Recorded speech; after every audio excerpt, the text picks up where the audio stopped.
Good morning, traders. This is Chris Buss with Traders Profit Compass with your morning look at markets for Wednesday, September 22nd. It is 7:09 a.m. as I'm starting the video. And if you're a subscriber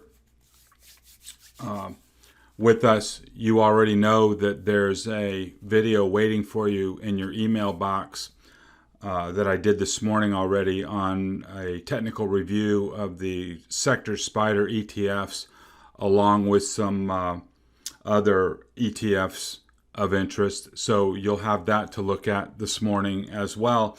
If you're new to the channel, thanks for stopping by. I really appreciate it. And if you want to look at that sector spider technical review, you'll find it on the YouTube channel. Under sector reviews. I believe that was the category I put it in. So you can find that there.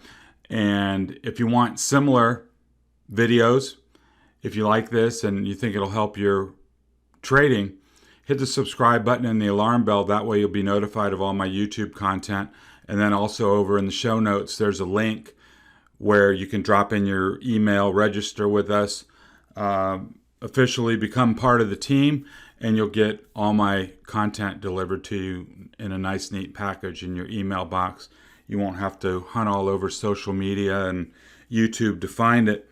It's quite convenient, and you'll also get an invite link to our trading room. So we'd be glad to have you.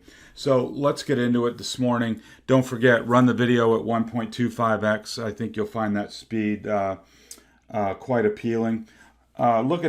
Looking at futures, oil's up about 1.5%, copper 2.5%, big rebound there. Nat gas is flat. As far as the equities, up about 0.5%. We've got mortgage applications this morning. Existing home sales at 10. Oil inventories at 10:30. I'm going to be particularly interested in seeing that along with the nat gas tomorrow. Why? Because we've been having some significant drawdowns, and also partially due to Hurricane Ida disrupting production in the Gulf states, plus a lot of refineries are still backed up and not really operational at full steam. So I want to see how that affects the oil market. And then, of course, we've got Jay Powell at 2 p.m. with the FOMC announcement at 2, and then his presser at 2:30. What is widely expected as far as consensus goes is that they'll announce a taper beginning in November of about 15 billion reduction a month. So if if they're buying 120 billion a month, knocking 15 off that, you're looking at 9 months in the future of winding down the asset purchases. But also don't forget that if you're familiar with the reverse repo market, that's where banks can, turn in all this cash they've accumulated and have no idea what to do with. That thing prints an all-time high almost every day. Right now, it's running about 1.3 trillion a night in the reverse repo facility. And remember, this is something that used to run, 15, 20 billion. Right? Now it's 1.3 trillion. That money is already in the system. So even though we're winding down, if that's what they announce, winding down, that's still going to continue to grow and grow and grow in the months ahead. So there is going to be liquidity in the system, but if you're used to getting a fire hose and you dial it back even just a little bit, you can view it as I'm getting less. So we're going to have to see how the market handles it. it's definitely not going to be a surprise. We know that. They've been telegraphing that for, God, months. So we'll just have to see what they say, see if they give any kind of forward outlook. I think they're going to still remain pretty cautious, but I think the inflation stuff is finally at critical mass where they've got to kind of do something. And I think they've come to the conclusion that all these asset purchases are really not helping things at this point. On the earnings front, we've got General Mills this morning before the bell. Not so important of a company, but it's a consumer staple, along with Kellogg's and other cereal makers. But the thing to watch there is the input costs and how much of this supply input inflation do they think they can pass along. Now, if you were watching FedEx last night, kind of a stinky report. I think they're trading down about 5% this morning, but the labor costs were way up. Fuel and other input costs were way up. Margin was down. Q4 outlook is down. And so the stock is down. And you're going to see that in UPS. I know some of you are looking at that bracket trade that we had set up a while back. So you're probably going to get a sympathy move today, if it hasn't even happened already, of UPS moving down with FedEx. So, that's the thing to look at as we head into these Q3 earnings that are going to kick off in a few weeks. How much has this inflation really dug into margins, and what do they think that they can pass along? So let's get into it here. Going to make this rather speedy because, as far as I can tell, nothing has changed since yesterday. 10-year yields right in the middle of the sweet spot where both can work. Both cyclical reopening and tech can work in that band. TLT hardly moved yesterday. Got the VIX, came down, did a good job of coming down to fill this gap, and then closed up in the upper 1/3 of the range. Now that'll be down this morning because of the green bars you see on your screen, but I would still be keying off of 25 on the VIX. If they can keep it below 25 and drive it down towards 20 and get it below, then that would obviously be bullish, all things considered. But if it pops over 25, then we're all probably looking at red bars on the screen. Equal weighted SPY, no change, right? Made a run for the gap, but got stoned at gap entry, closed on the lows of the day. So not very inspiring. And the one thing that I think you should take away from yesterday and the last week in general is this time it's different. Why? Let's look at the other times. Quick rug pull, gap down. Next day, moonshot, recapture, go. Rug pull, fast rug pull, gap down, support. Next day, gap up, go. One and done. Time before that, gap down, support. Next day, take it back, recover, on to a new high. What do we have this time? Meander down, meander down, meander down to the 50, then gap below, take a deep look below,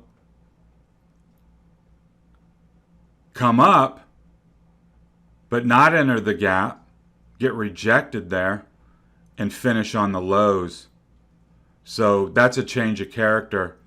And, gun to my head, I think we go lower first and maybe revalidate the lows from earlier in the week, or maybe even plumb these lows down here, revalidate that level, then recover.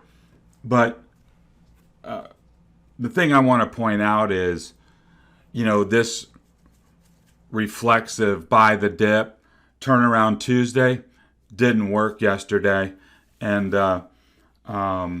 so we got to be really on our toes. Same deal. Monday, deep plunge. They bought it back. Everybody said, turnaround Tuesday, buy the dip. It's all over. They lost. Dip buyers are underwater today because we finished on the lows and we got rejected at the gap. So I would be looking at 436 like a hawk today, because that'll be your gap entry. And you can see it here on the SPY 2-hour where we had our fibs dropped in. And yesterday we had that gap open. Look at that wick that came right up to the 50% retracement level inside the gap and got rejected right there at that 50% fib level and technical resistance at 438.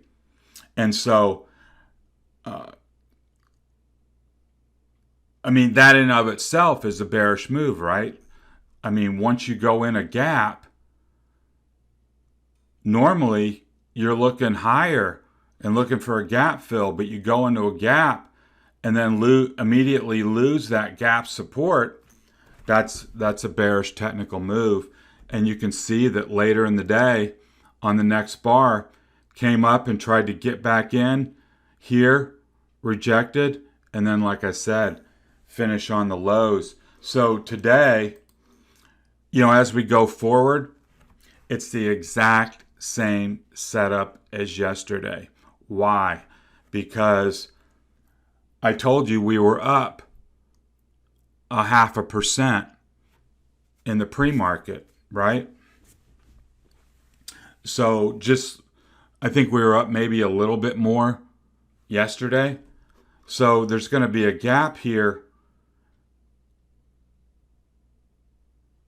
on the opening bar if, the pre-market gains hold. So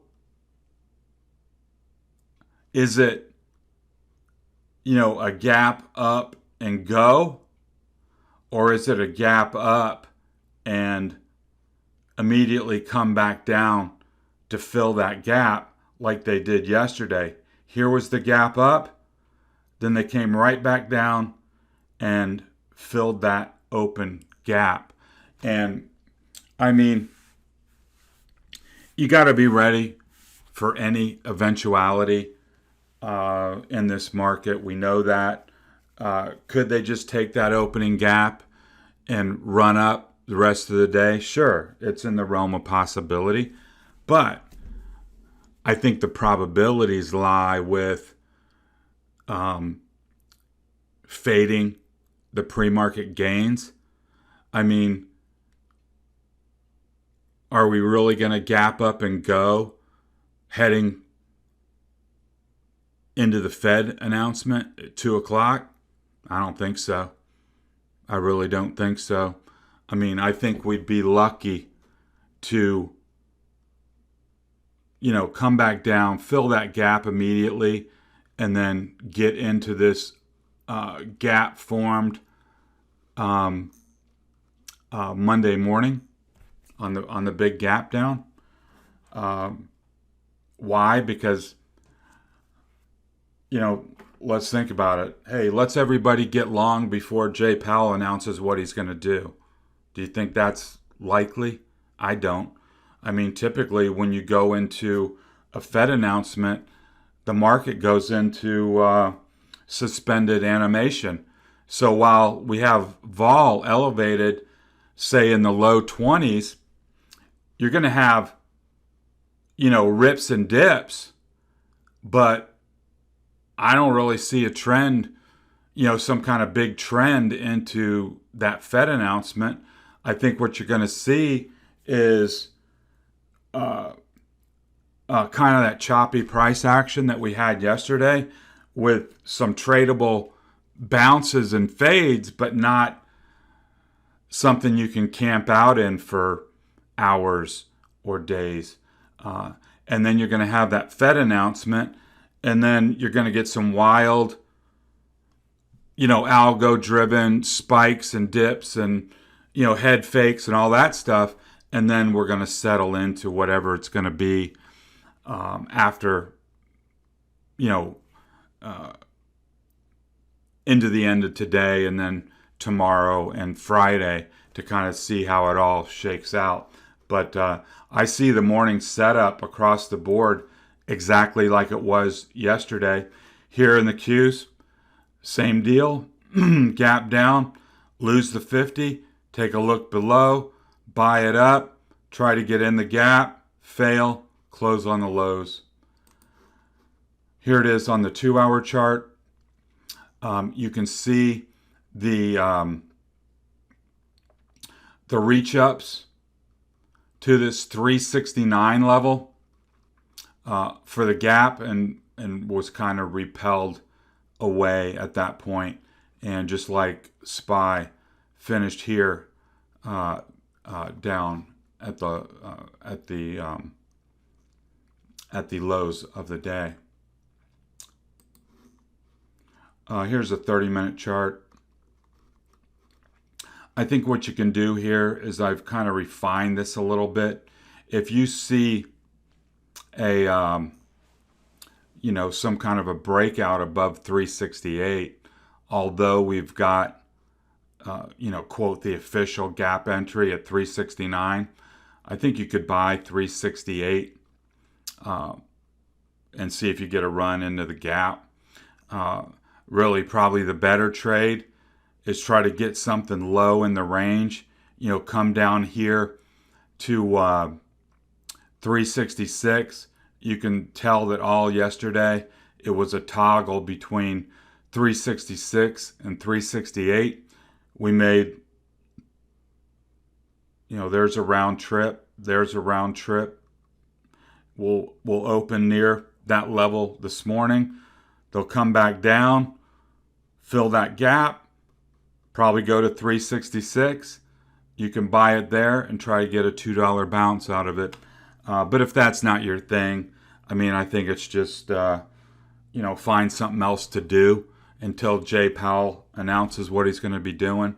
Like I said, I really don't see any kind of any catalyst in front of FOMC to get all excited about. And I wouldn't be a bit surprised if either before or after Powell that they don't come down and try to revalidate this low. That's what markets do, right? This is a big momentum move. They bounce it, kind of stalls. I wouldn't be surprised at all to see like a double bottom look down here in the days ahead, and then that would be a compelling place to try a long one. If it doesn't hold there, if you don't get a bounce there, we're probably going a lot lower, because then you got a B, C move that takes you off the page, right, on my chart setup. So same idea on IWM on small caps. Gap down, big look below, came up, look inside the gap, rejected, and then multiple attempts to get back in the range, but was rejected every time. You can see the touch of the fib, the touch of resistance right here, knocked it back, and then a lot of chop the rest of the day. I think 218.50 is a key level, and then 219.50 may be an even more important level. Why? Because that's a resistance point right there, a technical resistance along with Fibonacci retracement zone. So if it can break above 219.50, then it may have something cooking. Facebook, nothing. I mean, the chart looks exactly the same as all the index charts that we've looked at. You know, big move down, gap down Monday, come down here, revalidated this low back here at 351. They bought it up, but then right here at 360 at this gap, one, two, three, four, 5 touches during the day, and rejected every single time. So I would be hyper focused on 360 if you're going to try to get that gap fill up to 365. Apple, same thing exactly. Gap down, support, buy it up, stopped at the gap at 144. If you're interested in Apple, I definitely have an alarm there for a potential $2 gap fill and a breakout. But you can see how important that line is. I mean, it tried all day and couldn't do it. Tesla, nothing is different at all. Use 740 as your pivot. While above, you can look for 760. While below, you can look for 720.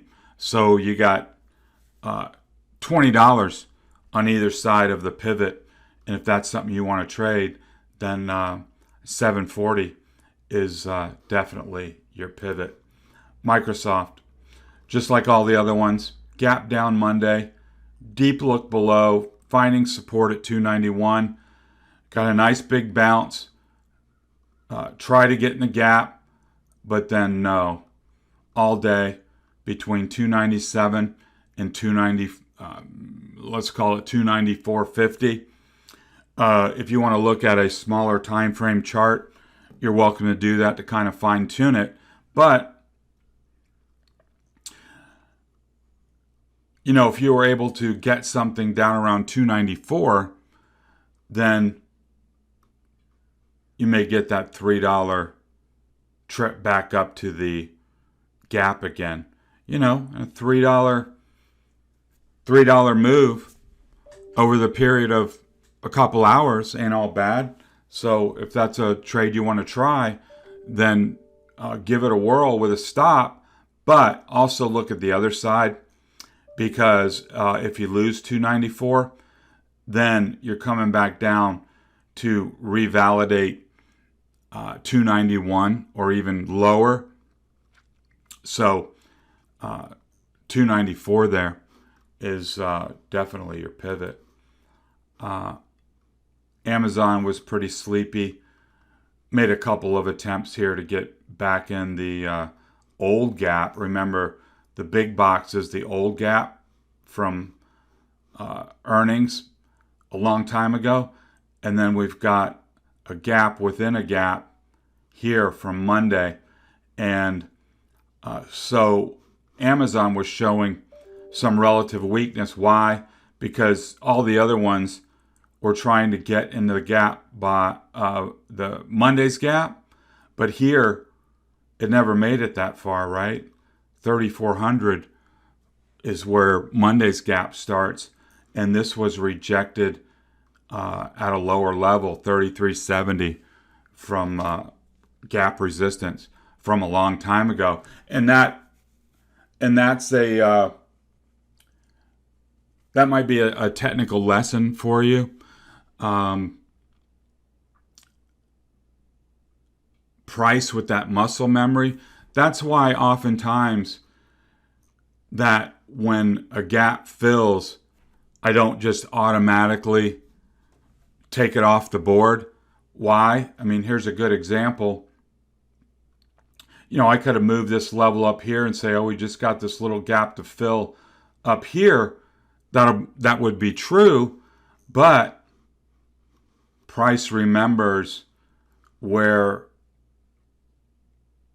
gap resistance used to be. So leaving it on here was helpful in the sense that if I'd have taken that off, you would have thought there wasn't any resistance there. And then, if you were actively trading it, that could have been an important place on the chart to at least be aware of. Google did a little bit better than the other stocks because it did make its way into the gap, and you can see made it halfway, and I've got a little mark there at 27.95. If you wanted to alarm that, then that would be good. If you see some relative strength there on a break above 27.95, then you can look for 28.15. By the same token, if you were to get a pullback into 27.75, you could buy that as well as support and then look for a move higher. Netflix didn't do anything. There was not a gap there to worry about. So I still see 575 as the pivot on Netflix. And then let's wrap it up with semiconductors. Same chart over and over and over again. Gap down Monday, look below, buy it up, but rejected at gap resistance, trying to get in above. So let's do a little recap of where we're at. FOMC at 2, and then Presser from 2:30. He's been going like till 3:30, quarter of 4. So, it's pretty much going to consume the whole afternoon. Be careful on the open with the gap up. Be careful. I think it's a replay of yesterday where we saw a gap up and then a quick gap fill and then chop the rest of the day. I could very much see that playing out again from the standpoint of a quick gap fill and then go into suspended animation or chop ahead of the Fed. And then once the Fed announcement is made, remember what we always say, the first move is fake, right? Coming out of the Fed, you'll often get a knee-jerk reaction one way or another, and then either later that day or the following day, they reverse it. So don't get sucked in by that first bar, whether it's bullish or bearish, and say, oh my God, now we're in some kind of new trend. Just hold your horses, keep your powder dry, see what pans out, and then we can take it from there, either later in the week or even on Monday. It may take that long to play out. You can watch gold. It may react. Remember I believe it was the last FOMC meeting, it lost, I can't remember if it was $50 or $80 or $100, but it fell off a cliff after the Fed announcement. So if you're itching for some kind of trade, you might see a reaction in gold. What else? That's about it. Watch those gap entries. I'd be surprised if we made a run to fill them today, but hey, markets are there to make us look like idiots. And as soon as you say, we're never going to fill a gap in front of the Fed, that's what they do. So have your alarm set, be ready, and we'll see what Jay Powell has to say at 2:30 this afternoon. Hope you have a good day of trading. So let's wrap it up there. This has been Chris Buss with Traders Profit Compass. Talk to you next time.